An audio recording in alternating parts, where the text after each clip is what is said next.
Good day and thank you for standing by. Welcome to the Tesla second quarter 2021 financial results and Q&A webcast. At this time, all participants are in a listen-only mode. Please be advised that today's conference is being recorded. I would now like to hand the conference over to your speaker today.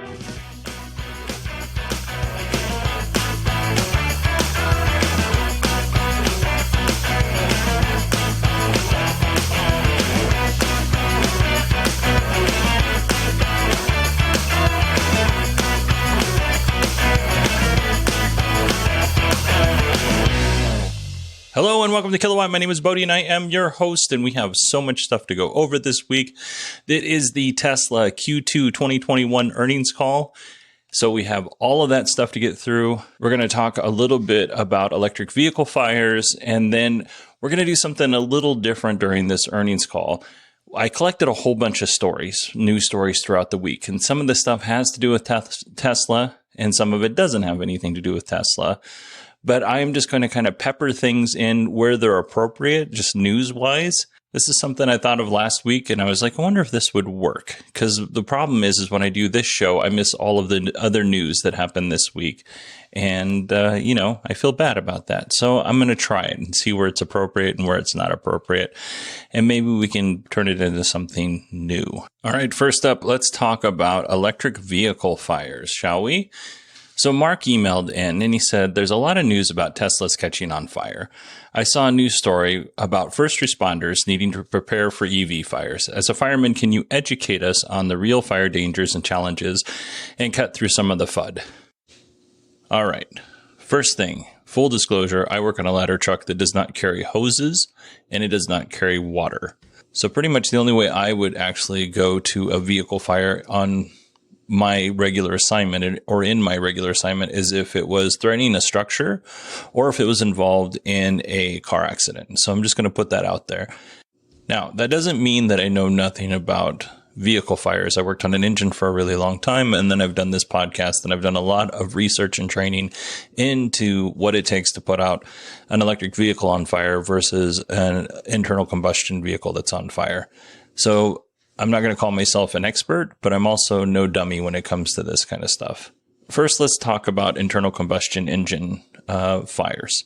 So they come in a wide range, like from semi-trucks down to, your teeny tiny compact cars. And they all are different. And that's important because they're different because of the size of the vehicle they are, how much fuel they hold, what kind of fuel that they hold. We have hydrogen vehicles out there rolling around. We have natural gas and propane powered vehicles. We have diesel, obviously, and then gasoline. And then I'll add on top of all that stuff is, what is the vehicle hauling? Is it just a regular sedan that's hauling people? Or is this a pickup truck with the back of the bed full of pool chemicals, which causes a whole other set of problems? Or is it a box truck like a FedEx truck or a UPS truck, and is it hauling some sort of hazmat material? All of this stuff changes the way we fight fires. So what I'm trying to get at is no two emergencies are the same. So when you've been a firefighter for a while, you might get dispatched to a car fire and you're like, you know what? I know exactly what this is. You've got a whole picture in your head and you're starting to set up a plan, and then you show up and it is absolutely not what you thought. And you have to rethink your entire strategy at that point. So let's talk about your just standard sedan type car fire. The things that are going to burn in the vehicle is the stuff that can melt underneath the hood where the engine is. It's going to be electrical stuff underneath the dash. It's going to be, you drop your cigarette in the car, and now you have a little contents fire in the car. It's not a big deal. These are really easy to put out. Even if the fire somehow breaches the gas tank, by the way, there's no explosions. That's just something they did in the 70s and 80s. But even if the fire breaches the gas tank, you have, 10 to 15 gallons of fuel that's either going to A, burn up and take care of itself, or B, you're going to put it out and now you have to deal with the fuel that's on the ground. But either way, that fire is going to go out fairly quickly. When you look at a electric vehicle, you still have that same problem. Like if it's a wiring thing and it hasn't gotten to the battery, those are still pretty easy to put out. It's going to be very similar to putting out a fire in a regular ICE vehicle, right? The only thing that we're really worried about is we want to be very careful because there's a high voltage line that goes through that vehicle. And we don't want to, if that's exposed or somehow involved, we don't want to hit that because it'll electrocute and kill us.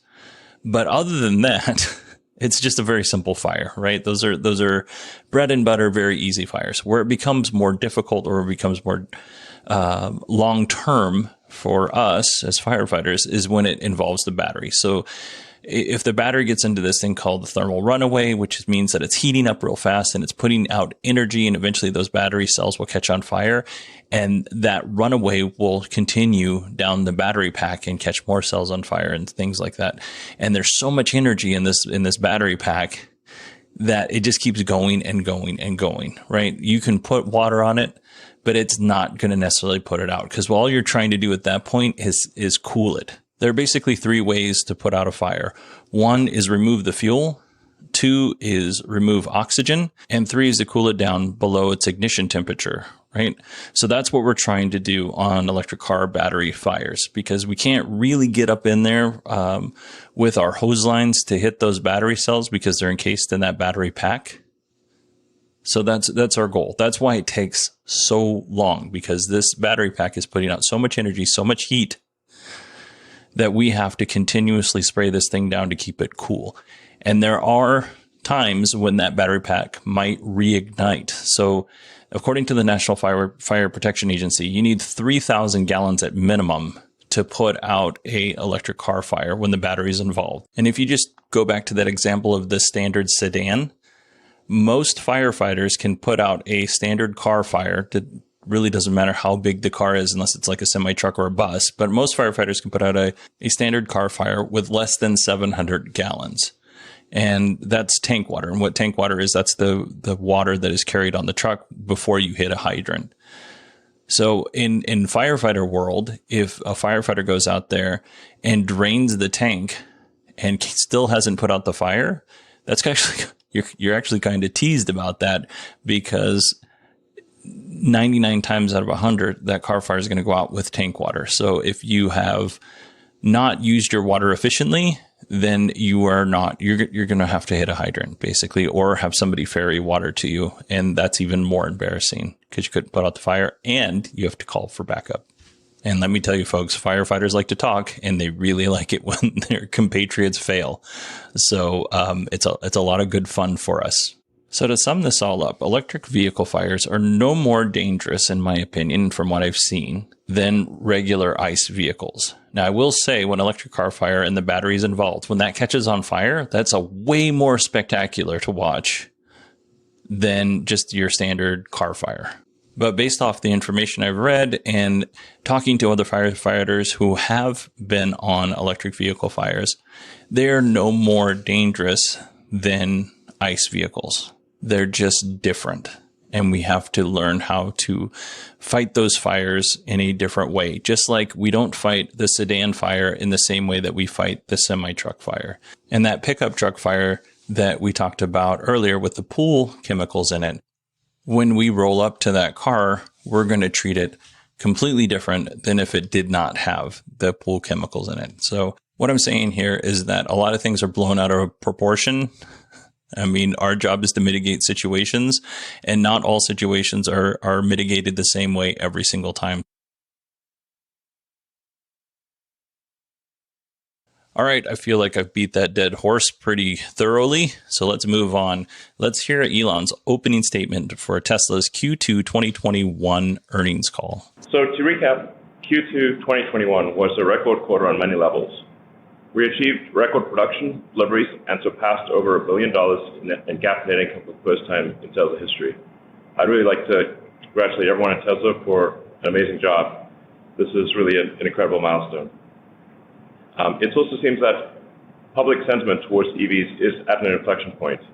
And at this point, I think almost everyone agrees that electric vehicles are the only way forward. Regarding supply chain, while we're making cars at full speed, the global chip shortage situation remains quite serious. For the rest of this year, our growth rate will be determined by the slowest part in our supply chain, which there are a wide range of chips that are at various times the slowest part in the supply chain. It's worth noting that if we had everything else. If we had vast numbers of vehicles and cells, we would not be able to make them. If everything except the chips, we wouldn't be able to make them. The chip supply is fundamentally the governing factor on our output. It is difficult for us to say how long this will last because we don't have. This is out of our control essentially. It does seem like it's getting better, but it's hard to predict. In fact, even achieving the output that we did achieve was only due to an immense effort from people within Tesla.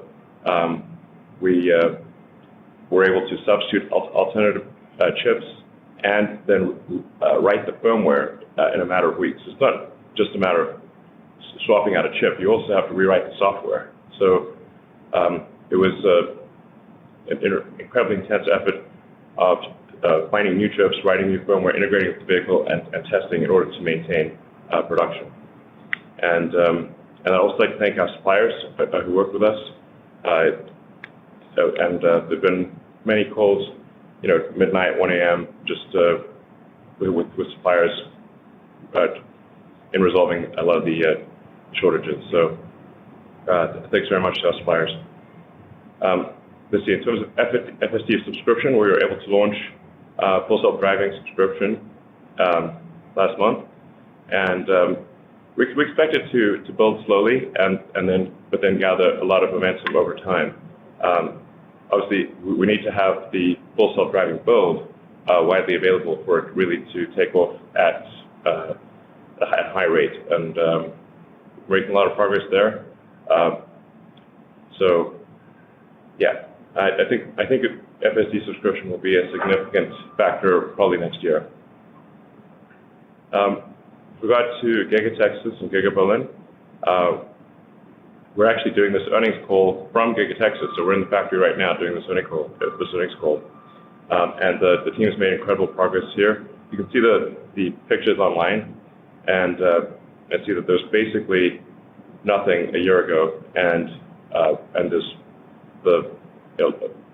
a mostly complete large factory a year later. So it's really great work by the GigaTexas team, and then also great work in Berlin, Brandenburg, with the team there. So we expect to be producing the sort of new design of the Model Y in both factories in limited production later this year. It's always like it's hard to sort of explain to people who have not been through the agony of a manufacturing ramp. Like, why can't you just turn it on and make 5,000 a week? It is so hard to do manufacturing. It is so hard to do production.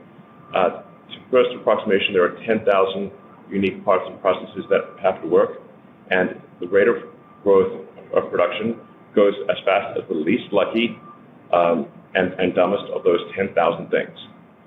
And a bunch of them are not even in our control. So it's like,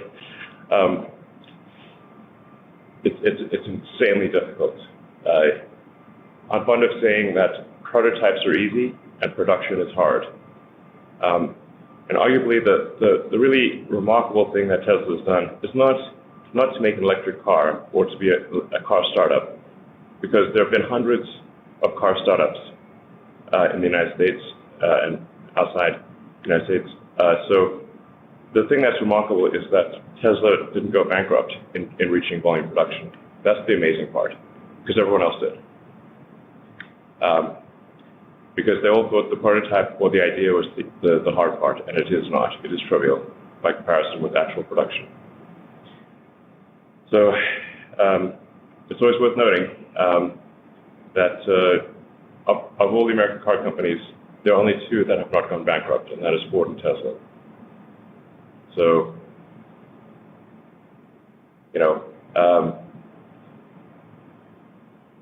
the seeds of defeat are sown on the day of victory, and we must be careful that we do not do that. there often, if you look at history, so often the Caesar's feet are sown on the day of victory. We will endeavor not to make that the case at Tesla. So let's see, the model lines in Texas and made in Texas and Berlin will look very much like the Model Ys we currently make, but there are substantial improvements in the difficulty of manufacturing.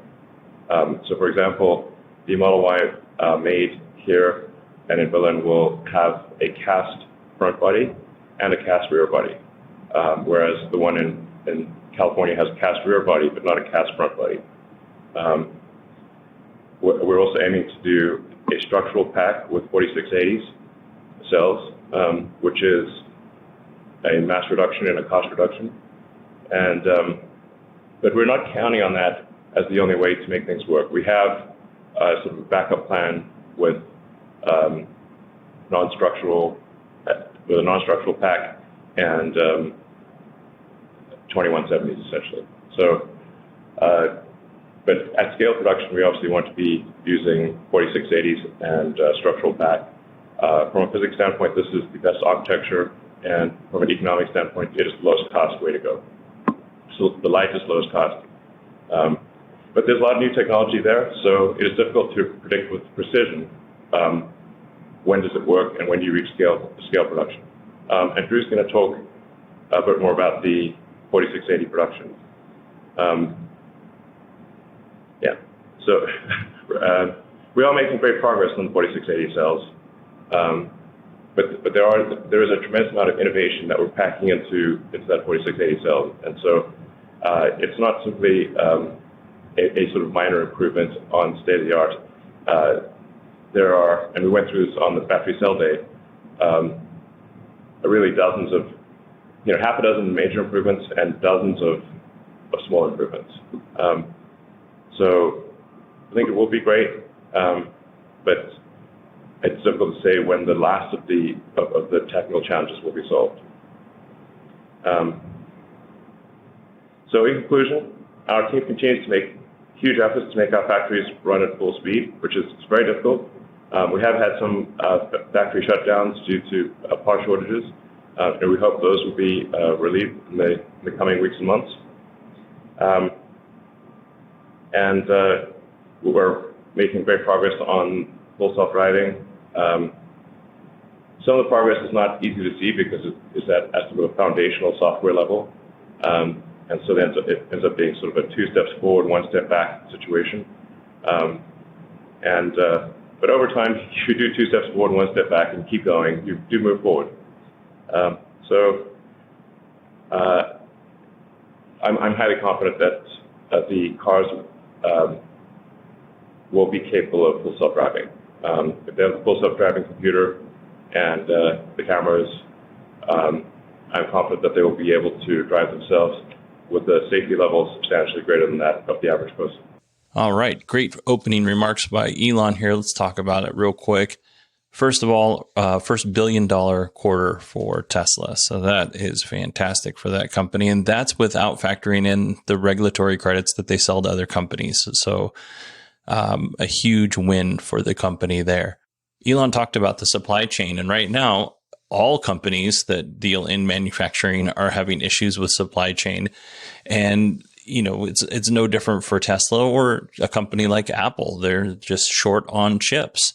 I did think it was impressive the way that they rewrote the firmware for a chip alternative. And they actually ended up using, from what I read, I think was a story in Teslarati, microconductors in place of semiconductors, which is really impressive ingenuity. And for them to be able to write the firmware changes and then just be able to put those microcontrollers in there. Now, I'm not smart enough to know what those things are. I have a vague idea what they are, but, I don't know what makes one better than the other, but still impressive that they were able to keep production up while they were rewriting this firmware and then fitting the cars with these new components. It's very impressive. Now, this may be why we talked about last week, the Model S deliveries were being delayed. That was only a week. They're now back up and running and starting to be delivered again. Although if you buy a Model S long range, you're looking at a delivery date sometime in early 2022, according to Teslarati. And if you want a Model Y long range, they're sold out until the first part of 2022. So I'm sure that the Model Y, when it's built at the Gigafactory in Texas and Berlin later this year, that's going to help improve these delivery dates. But still, Elon also mentioned getting these factories online and getting the production lines working the way that they should so you can produce 5,000 vehicles a week is going to take some time. But once these factories are online, my first thought is if I buy a Model Y, I don't want one from the Fremont factory. I want one with the improvements in manufacturing and maybe the 4680 battery cells. I want one from Texas. I don't want it from California. I want it from Texas. I guess what I'm saying, if I'm spending $60,000 on a vehicle, I want the newest technology, not the previous technology. Elon also mentioned something that I found to be very funny is that almost everyone agrees EVs are the way to move forward. He is not talking to the same people that I'm having conversations with because almost none of them agree.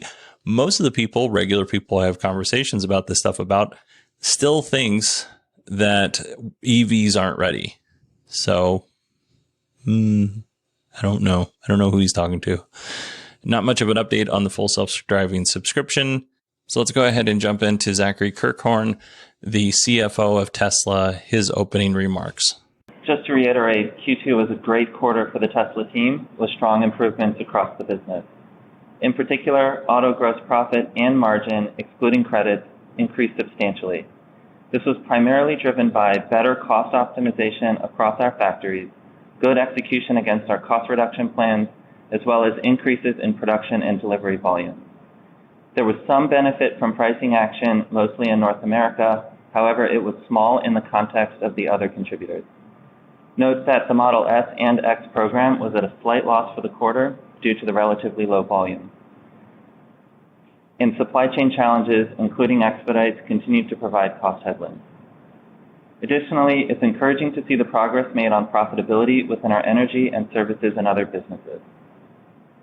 While there's some benefit to looking at our progress quarter over quarter, I find it more helpful to look at progress over a slightly long-term horizon.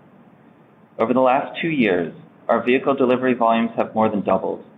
This volume increase was made possible by a steady decrease in ASPs of more than 10%, driven by a roadmap to increase affordability and shifting mix towards our more affordable vehicles. Yet over that same period of time, our auto gross margin, excluding credit, has increased nearly 10 percentage points to our highest yet since the introduction of Model 3. This is only possible because our average cost per vehicle has reduced by more than the reduction in average price. This is a remarkable achievement in the context of the volume growth and ASP reduction I've mentioned, and a testament to the hard work by the Tesla team. Additionally, OPEX as a percentage of revenue has declined, and in particular SG&A, representing the work we've done to become more efficient as we scale the company while still making the required R&D investments to support our future. As a result, our GAAP operating margins have risen from negative to double-digit, in line with what we have guided. By managing our overhead costs and driving higher volumes, our P&L is benefiting from the marginal profitability of each incremental unit. Or said differently, we are recognizing the benefits of scale and improved fixed cost absorption. With strong operating cash flows and cash balance, we are putting that cash to use. CapEx continues to tick up, primarily driven by capacity investments in Austin, Berlin, and Shanghai. Additionally, each quarter we are using our cash to retire legacy debt, which was taken on at a time when interest rates and company risk were much higher than in today's environment. As I've mentioned before, our 2021 volumes will skew towards the second half of the year as we push for continued sequential increases in volume. Despite the great work so far managing the instability of the supply chain, these challenges remain and are unfortunately increasing in pain with a higher volume. As we work through the uncertainty, we want to ensure we do our best to manage customer wait times, as well as the impact these interruptions have on our employees and costs. And as Elon mentioned, volume growth will be determined by part availability, as we have the factory capacity ready and are in a strong demand position. I'm excited to see the progress made by the Tesla team as we continue building the business and strengthening our financials. All right. I don't have much to add or anything to add really to Zachary's statement. I only leave this stuff in because I know that a lot of you are Tesla investors and this is interesting and important information to you. So that's why I keep it in there. All right, let's move to the retail investor portion where people write in on say.com and then they answer the questions. And the first question is about the Cybertruck. So let's listen to that. Tesla's website still says Cybertruck production is expected to begin in late 2021.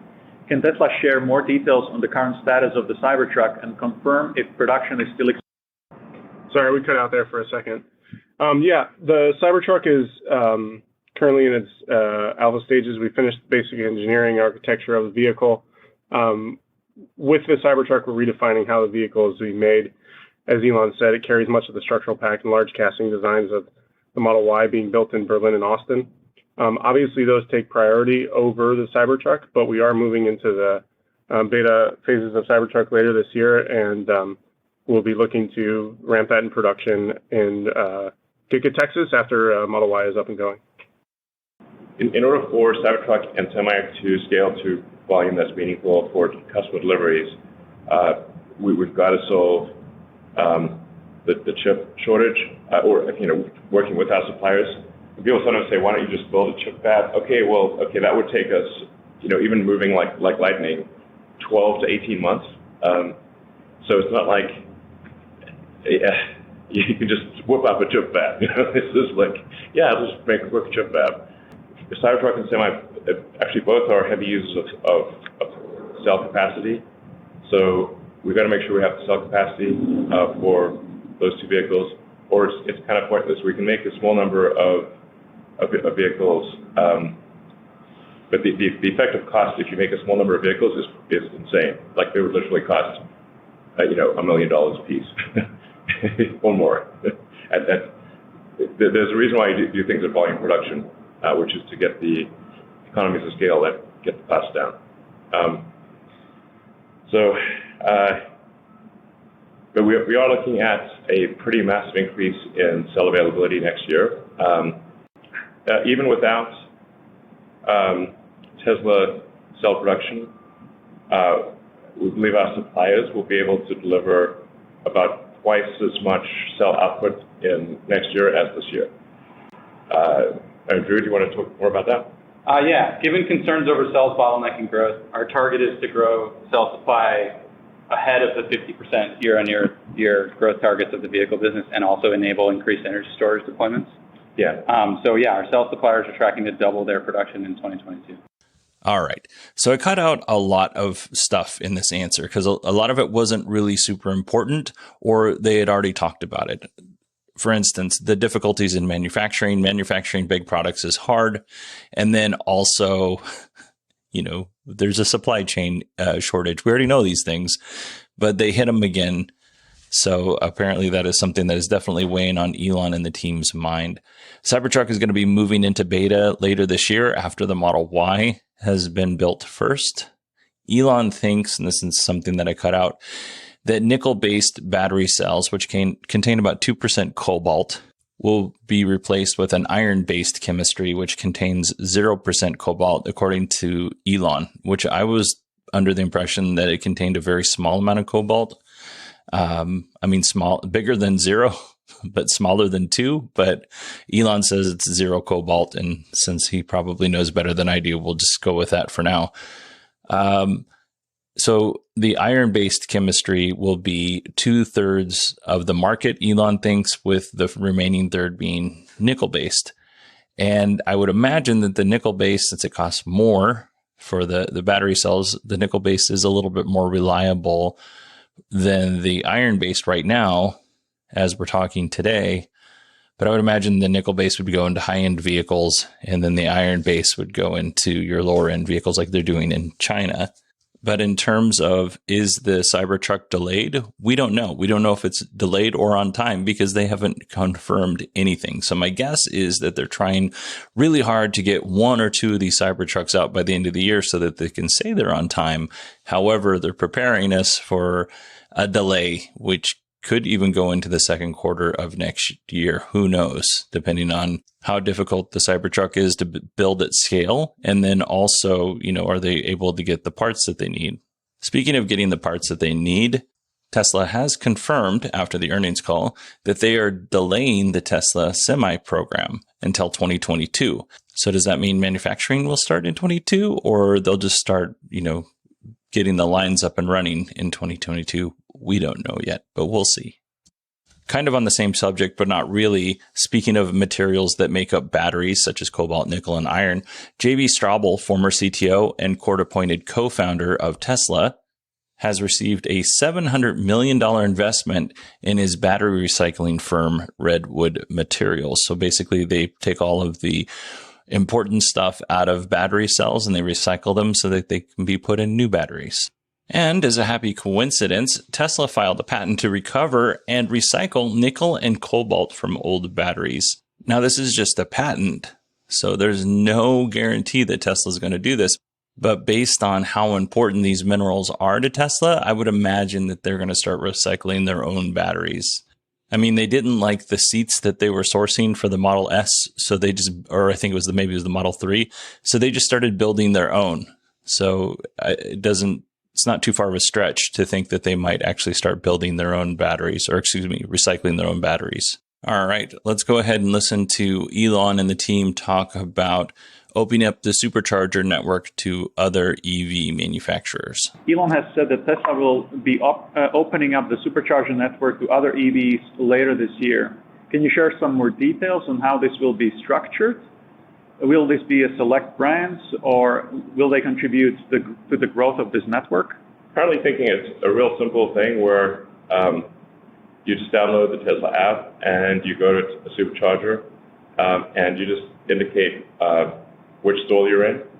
So you plug in your car, even if it's not a Tesla, and then you just access the app and say, turn on the stall that I'm in for how much electricity. And this should basically work with, I think, almost any manufacturer's cars. There will be a time constraint. So if the charge rate is super slow, then somebody will be charged more because the biggest constraint at the superchargers is time. How occupied is the stall. And we'll also be smarter with how we charge for electricity at the superchargers. So, rush hour charging will be more expensive than off-hours charging because there are times when the superchargers are empty and times when they're jam-packed. And so it makes sense to have some time-based discrimination on it. Yeah, we've been doing that and it's been working and people respond. And it helps with utilization. In Europe and China and most parts of the world, it's the same connector for everyone. So this is a fairly easy thing to do. Developed our own connector, which in my opinion is actually developed supercharging. Tesla was the only one who had high power charging, and there was no standard. So we developed our own connector, which in my opinion is actually the best connector. It's small and light and looks good. So an adapter is needed to work for EVs in North America, but people can buy this adapter, and we anticipate having it available at the superchargers as well, if people don't sort of steal them or something. We have a good solution for that. Okay. That is just that's a constraint on the North American thing. Yeah. That's basically a vestige of history. But I think we do want to emphasize that it is our goal is to support the advent of sustainable energy. It is not to create a walled garden and use that to bludgeon our competitors, which is sometimes used by some companies. I think it's also important to comment that increasing the utilization of the network actually reduces our costs, which allows us to Lower charging prices for all customers makes the network more profitable, allows us to grow the network faster. So it's a good thing there. And no matter what, we're going to continue to aggressively expand the network capacity, increasing charging speeds, improving the trip planning tools to protect against site congestion using dynamic pricing, as Elon mentioned. Yeah. And just continue to focus on minimum wait time for all customers. Yeah, obviously, in order for this for the Supercharger to be useful to other car companies, cars, we need to grow the network faster than we're growing vehicle output, which is not easy. We're growing vehicle output at a hell of a rate. So Superchargers need to grow faster than vehicle output. So this is a lot of work for the Supercharger team. But it is only useful in the grand scheme of things. It's only useful to the public if we're able to grow faster than Tesla vehicle output. So that is our goal. I don't have a whole bunch to say about this other than that I really am happy that Tesla's opening up the Supercharger network to other EV manufacturers to kind of help spur adoption. So I think this is great. When Elon was talking about China and Europe, they don't have to have a special connector. That's because there are 2 charging ports on Teslas made or sent to China and Europe. And those are CCS ports and then the regular Tesla port. And I'd like to see something like that happen here in the United States, honestly, because obviously it can happen on one entire continent, which is made up of several countries, and then one very large country that is China. So this is possible for them to bring that here to North America and to the rest of the world. We just need to push for it. Because in this earnings call, Elon took a bunch of swipes at Apple in terms of Apple using 100% cobalt in their batteries, which I don't know that is true. And then, Apple locking their customers into like an ecosystem, which, hello, Tesla, you do the same thing. I'm not really sure if Elon's aware of the irony or I don't know. But anyway, it would be nice if they just kind of open that port up or at least give us a second option for sure. All right, next up, we're going to talk about the 4680 battery cell.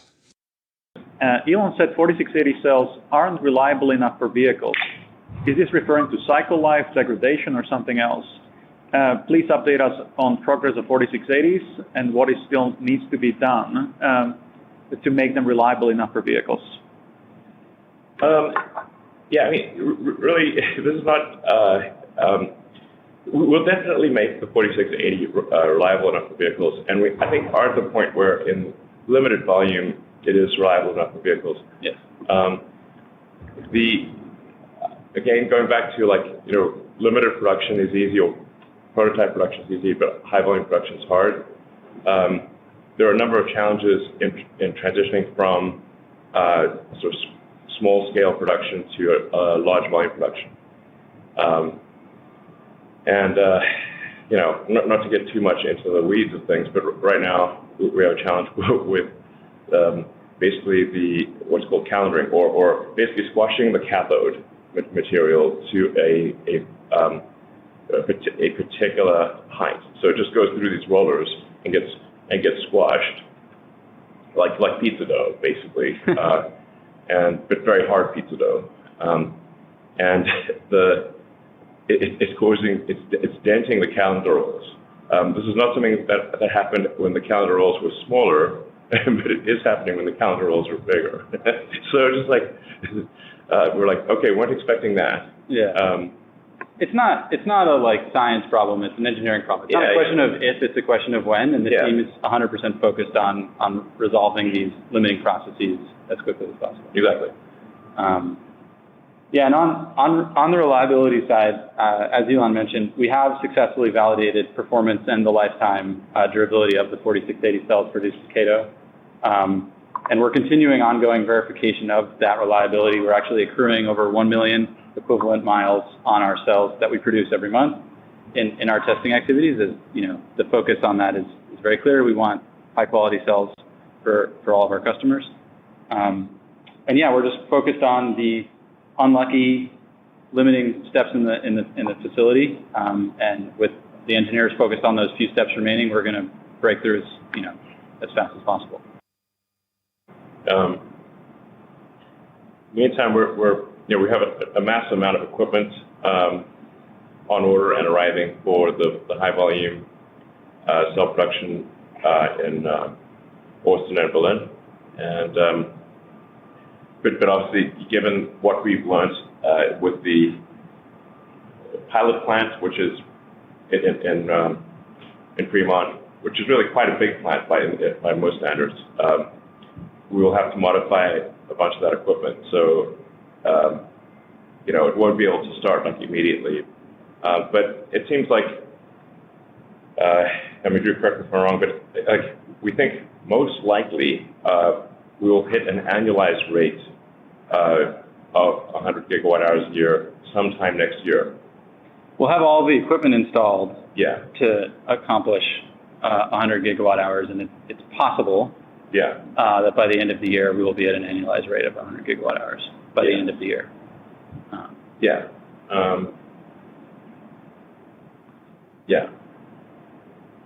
My guess is more likely than not, about 50% of reaching 100 gigawatt hours a year by the end of next year on an annualized rate, something like that. Yep. But it could shift by a little bit. So but it's nothing, as Drew mentioned, it's nothing fundamental. No. Just a lot of work. Yeah, and even to the large roller question, Elon, right? Like on the anode side, the large rollers work great, no concerns. And so we're just learning as we go. And the nice thing about having that facility, on the fast track like we had it, and we talked about it at Battery Day, was really de-risking the big factories here. That's what we've done. And we've learned a lot. And with each successive iteration, the ramp up and the equipment installation will be faster and more smooth.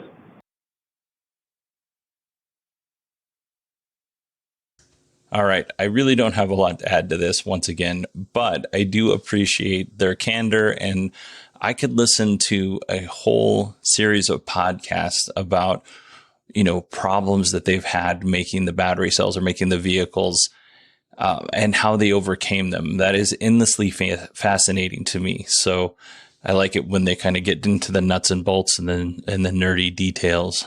All right, before we get into our next question, Elon did announce that he is going to take a lesser role in the earnings calls. He'll still take part in the annual investors meeting, but he's just going to take a little bit more of a back seat to the earnings calls. If something's really important, he'll come on and he'll talk about it.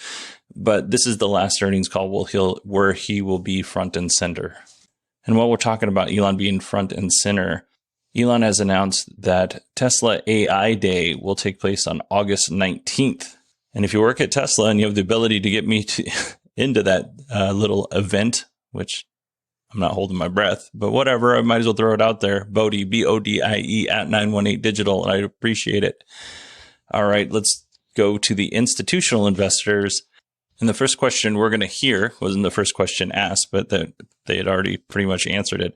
So the first question we're going to hear is, in 5 years' time, how much faster, better could you be at manufacturing capacity expansion using cut and paste? And what are the biggest issues you need to solve to get to that rate?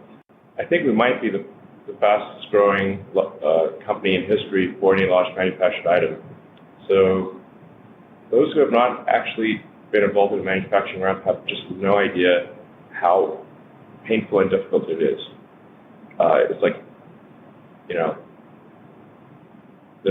got to eat a lot of glass, and for our manufacturing ramp, it's hard. Yeah, I think, if you look at the expansion we've done in Shanghai, that factory was built in less than a year and ramped in, 5 to 6 months to full volume.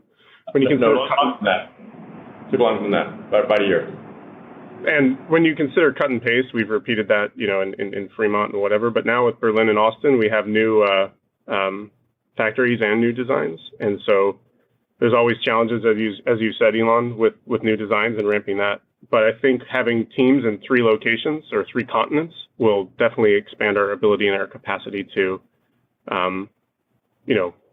grow more lines rather than just having the one factory in Fremont that we had, a year. For Shanghai, it was incredible team, both the factory in 11 months, but it took longer than building the factory. It took longer than that to actually reach volume production, high volume production. So about a year. When you put a factory in a new geography, in order for that factory to be efficient, you have to localize the supply chain. So there's no such thing as cut and paste. It does not exist. And that, it would obviously be insane to do vehicle production in Europe but send vast numbers of parts from North America. That would make the producing in Europe, for example, just crazy.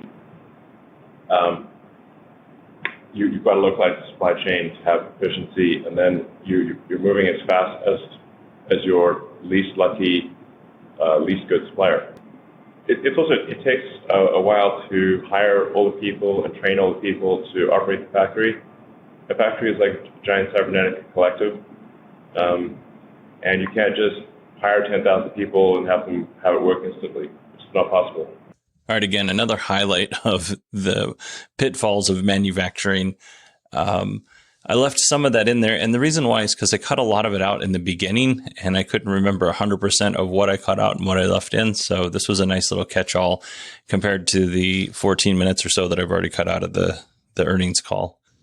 Okay, we're into the analyst part of the show. So the analysts ask questions, and most of these are really good questions. Some of them are not so great all of the time, but I'm going to take the really good ones and play them for you now. The first one is all about full self-driving and whether or not regulators are on board with it, or are they still stuck in the past? What's going on? And Elon answers that question here. Okay, and then just the follow-up there is about the cadence of the regulatory environment, keeping up with the technology. Are you seeing meaningful evolution in terms of the regulators really understanding the technology and beginning to set some standards here sometime in the near term? At least in the U.S., we don't see regulation as a fundamental limiter. We've obviously got to make it work and then demonstrate that the reliability is significantly in excess of the average human driver, for it to be allowed, for people to be able to use it without paying attention to the road. But I think we have a massive fleet, so it will be, I think, straightforward to make the argument on statistical grounds, just based on the number of interventions, or especially interventions that would result in a crash at scale. We think we'll have billions of miles of travel to be able to show that it is, the safety of the car with the autopilot on is, 100% or 200% or more safer than the average human driver. At that point, I think it would be unconscionable not to allow the autopilot, because the car just becomes way less safe. It would be sort of like, if you take the elevator analogy, back in the day, you used to have elevator operators with like a big sort of switch that operate the elevator and move between floors. But that get tired or maybe drunk or something, or distracted, and every now and again somebody would be kind of shared in half between floors. That's kind of the situation we have with cars. Autonomy will become so safe that it will be unsafe to manually operate the car, relatively speaking. Today, obviously we just get in an elevator, we press the button for which floor we want, and it just takes us there safely. And it would be quite alarming if elevators were operated by a person with a giant switch. That's how it will be with cars. Sounds good to me. I'm looking forward to a world where we have less car accidents for sure.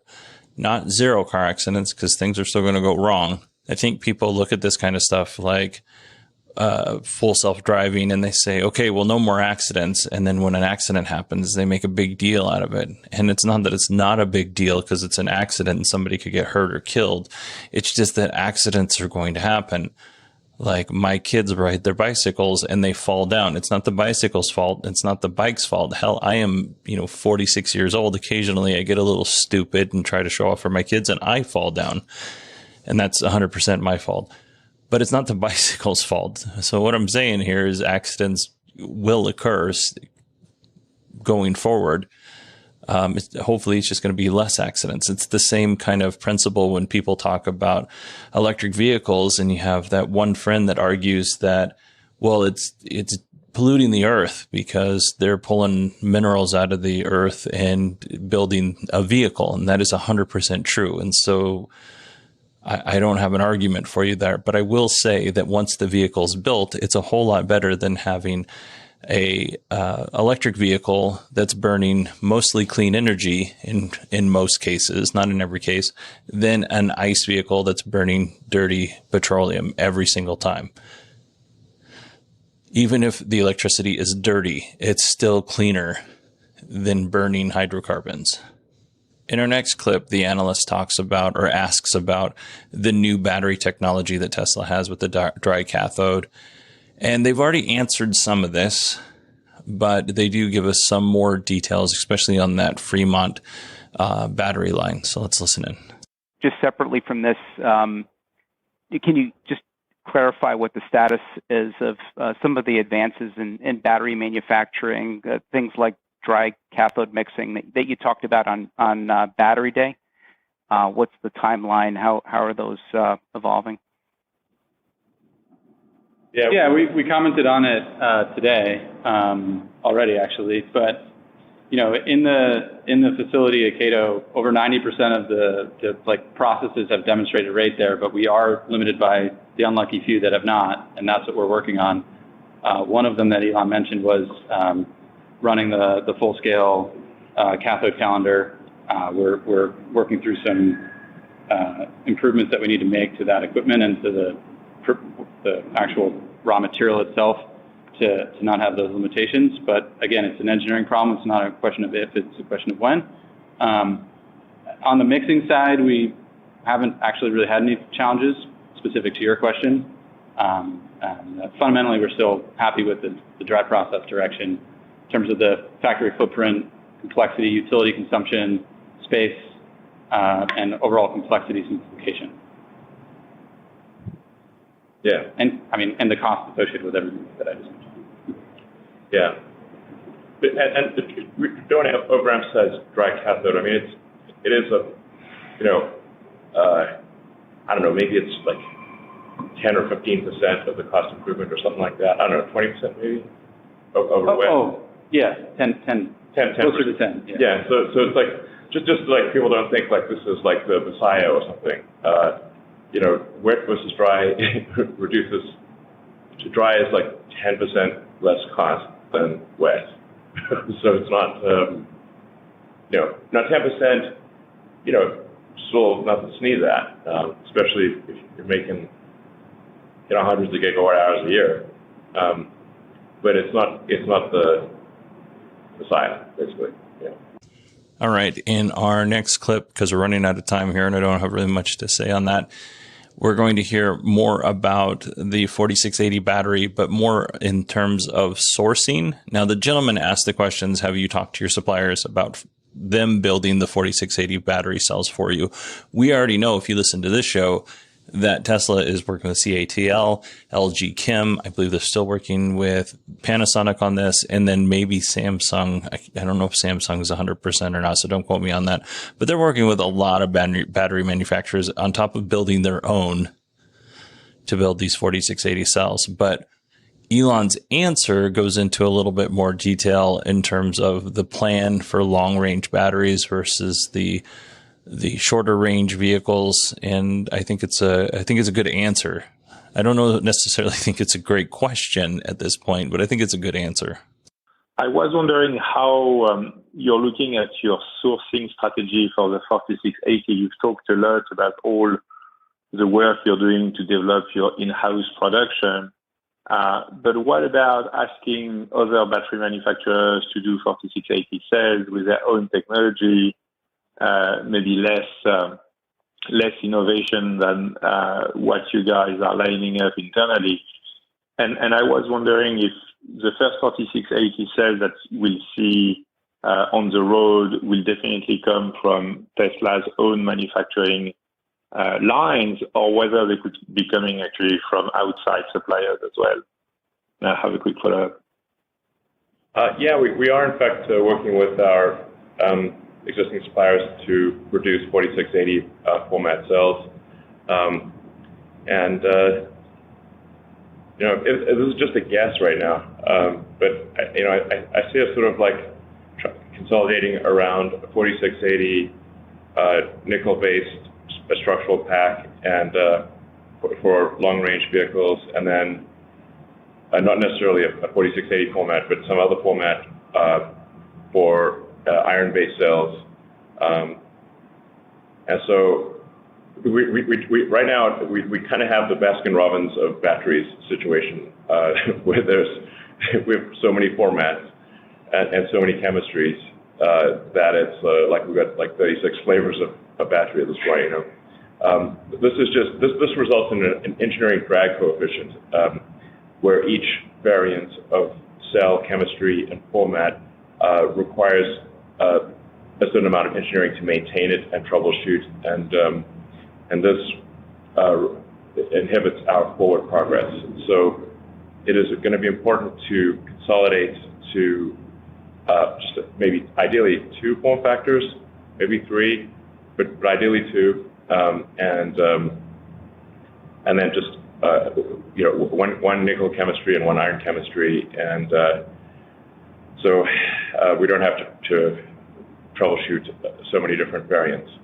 Yeah, and towards that end, we are engaging with the suppliers that we've had good partnerships with on 4680 designs to enable that simplification, and so far so good.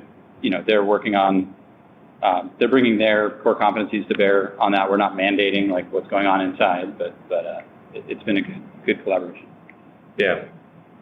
And we do expect to see significant increases in supply from our existing suppliers, in addition to the cells that Tesla is making. So it's both. Sometimes I get questions from our cell suppliers of like, are we just gonna make all the cells ourselves? And we're like, no, please make as many as you possibly can and supply them to us. We have a significant unmet demand in stationary storage. Megapack is basically sold out through the end of next year, I believe. Yeah. We have a massive backlog in Powerwall demand. The demand of Powerwall versus production is an insane mismatch. Now, part of that problem is also the semiconductor issue. So we use a lot of the same chips in the Powerwall as we do in the car. So it's like, which one do you want to make, cars or Powerwalls?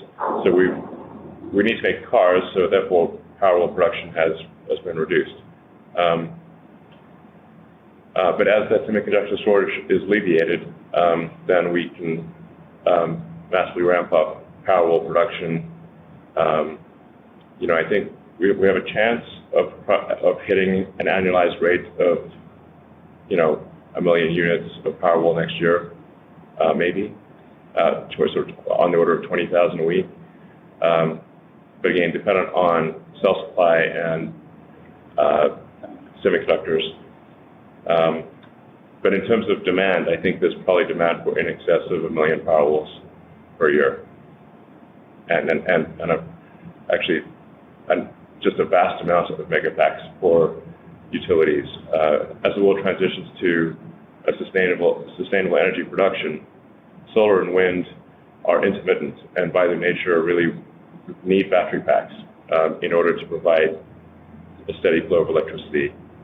And when you look at all of the utilities in the world, this is a vast amount of batteries that are needed. That's why, long term, we really think, to sort of combine Tesla and suppliers need to produce at least 1,000 gigawatt hours a year, and maybe 2,000 gigawatt hours a year. 2,000 gigawatt hours a year is insane. Yeah, that's a lot. I thought that clip had a lot of really good information, and hopefully you did too. In our last clip, and I think this is actually a good one to end on, and I'm cutting out the actual question, but it's basically what was the uptake of the $199 full self-driving subscription versus paying $10,000? Basically, did the full self-driving subscription cannibalize the full self-driving? You just buy it outright. So here's Zach Kirkhorn to answer that. Yeah, this is Zach here. I mean, I think we're still early in understanding how FSD subscription will unfold, but a couple of data points here. So we took a look at our backlog to see, of customers in our backlog who have ordered FSD, did they cancel, presumably to go to subscription after they take delivery? And the level of cancellations there was presumably to go to subscription after they take delivery. And the level of cancellations there was immaterial.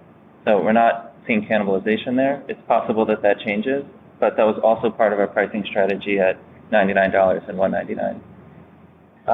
Yeah, I mean, it's like any given price is going to be wrong, so we'll just adjust it over time as we see, the value proposition makes sense to people.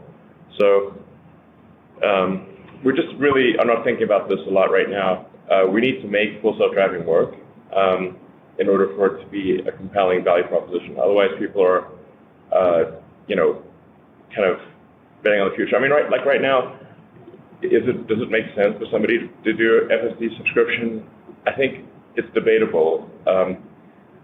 But once we have full self-driving widely deployed, then the value proposition will be clear. And at that point, I think basically everyone will use it. Or it could be a rare individual who doesn't. Speaking of rare individuals, if you made it to the end of this podcast, you are a rare individual. Thank you so much for listening. That is our show this week. I hope you all enjoyed it because it took a lot of time to put this thing together this week.